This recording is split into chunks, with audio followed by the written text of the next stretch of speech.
What is up, coordinators and naturals? I am just a simple new type, and in this episode, I am sacrificing my sanity to watch Mobile Suit Gundam see Destiny. It actually isn't as bad as I remember, but it does take a lot of logical leaps to get some characters from point A to point B. Last time, Athrun finally decided to rejoin Zaft.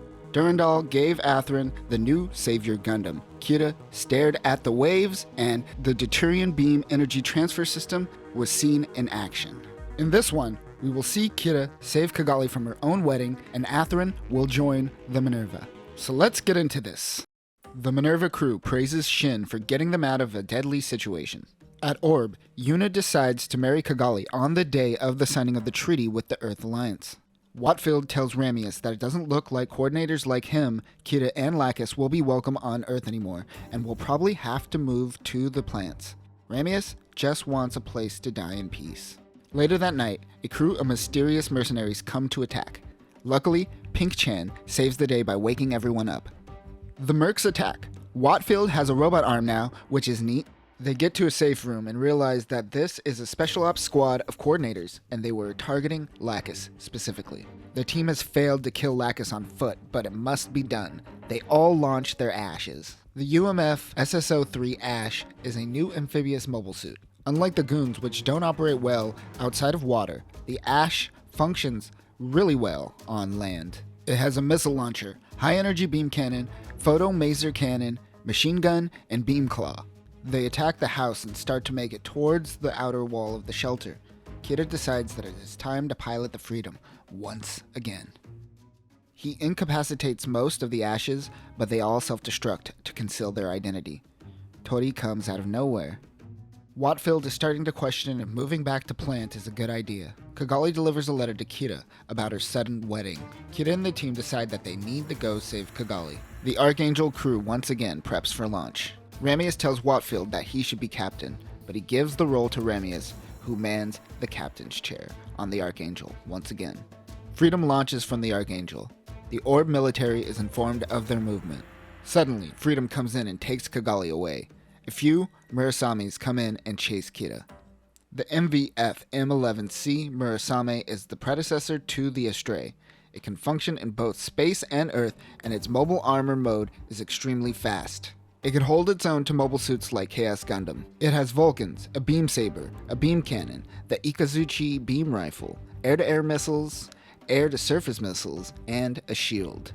There is a Murasame also on board the Archangel, which we will see Watfield pilot. The Freedom takes out both units with relative ease. It returns to the Archangel, but it is surrounded by Orb forces. The Archangel heads underwater and avoids their forces. Orb should know about these upgrades, right?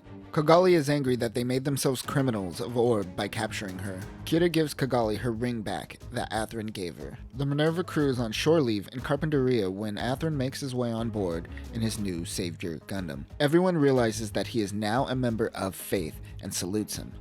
Luna Maria informs Athrun of the situation happening at Orb. He is shocked to hear that Cagalli is aligning herself with the Earth Alliance and that she is getting married. But Luna Maria buried the lead and eventually tells Athrun that she escaped with Kira. Athrun gives Talia a Faith badge. Both Athrun and Talia have been assigned as a Faith member while being assigned to the same ship. Now remember, Faith members have authority outside of the normal chain of command, but having two Faith members at the same time on the same ship makes leadership a slippery slope. Essentially, both Talia and Athrun now have the same rank. This means that both can attempt to outrank each other. It's a weird situation that could have made for a solid core theme for Zaft, but it is merely a tool to create minor drama here and there. It's unfortunate. Durandal also gives orders to Minerva to head towards Gibraltar. Once there, they are assigned to assist in a battle to capture Suez. Located in the Suez Canal, the Suez base is the largest base in the North African region. It serves as an important supply distribution route for the Earth Alliance across the Mediterranean Sea and Africa. Meanwhile, the show really wants us to see Luna Maria's ass for some reason. I thought the boob jiggling in the first season was pretty bad, but here we are. Anyways, it seems that Luna Maria has taken a liking to Athrun. At EA, the Phantom Pain team makes their way towards Gibraltar as well. Minerva makes its leave from Carpinteria, but Neo and his crew are waiting for them on the outskirts of their base. Shinn is interrupted reading a magazine about High and Mighty Color. At the EA Indian Ocean Frontline Ocean Base, that's a mouthful, all forces head out to Suez, including the Phantom Pain. All except Stella because her Gaia Gundam can't swim or fly. Gaia is to remain and defend the base. Neo also heads out in the Wyndham. Talia sends out the Minerva mobile suits, with Athrun taking command. They attack Phantom Pain, along with 30 Wyndhams. Shinn is going out too far and getting attacked. Luna Maria and Rey begin to launch as they chase Abyss underwater. A Zaft Vazgulav sub is assisting Minerva as well. They launch Goons, which, if you remember from Seed, is Zaft's underwater line of mobile suits before the Ash. Abyss destroys one of the Goons. Shinn goes in too deep, attacking Neo. Meanwhile, Gaia gets impatient and chases Shinn in the shallow part of the water. She is able to get an attack on Impulse Gundam. Shinn engages in battle even though Athrun tells him to pull back. Gaia attacks the Gundam, leaving the base unguarded. Shinn sees refugees trying to flee. After Zaft finds the base, Neo tells the Phantom Pain team to retreat. But Owl in the Abyss wants to prove himself. He destroys the allied Zaft Vazgulav sub. Shinn goes mad and begins destroying the base. He lets the refugees free. Back at Zaft, Athrun slaps Shinn for disobeying orders.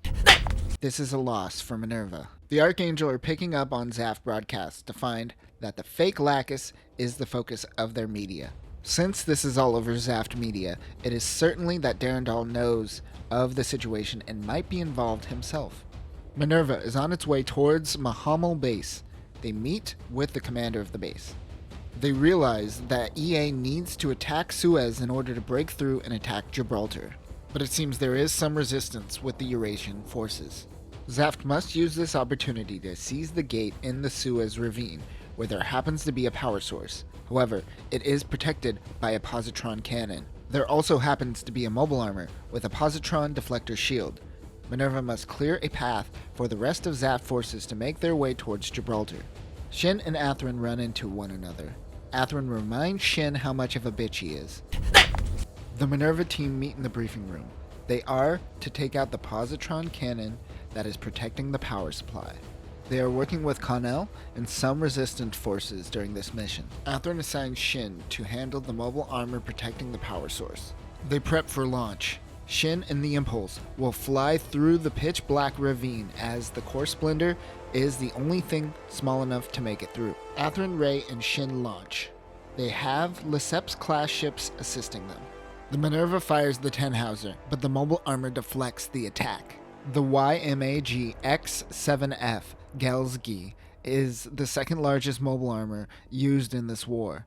Just like the Zamzaza, this mobile suit is piloted with a crew of 3. Its special weapon is the positron reflector shield. Unlike its predecessors, the Zamzaza, the Gells-Ghe shield emitters are all forward-facing, effectively reducing the time to deploy the shield without needing to reposition the mobile armor's whole body. Shinn sneaks in from the back to get the upper hand on the EA.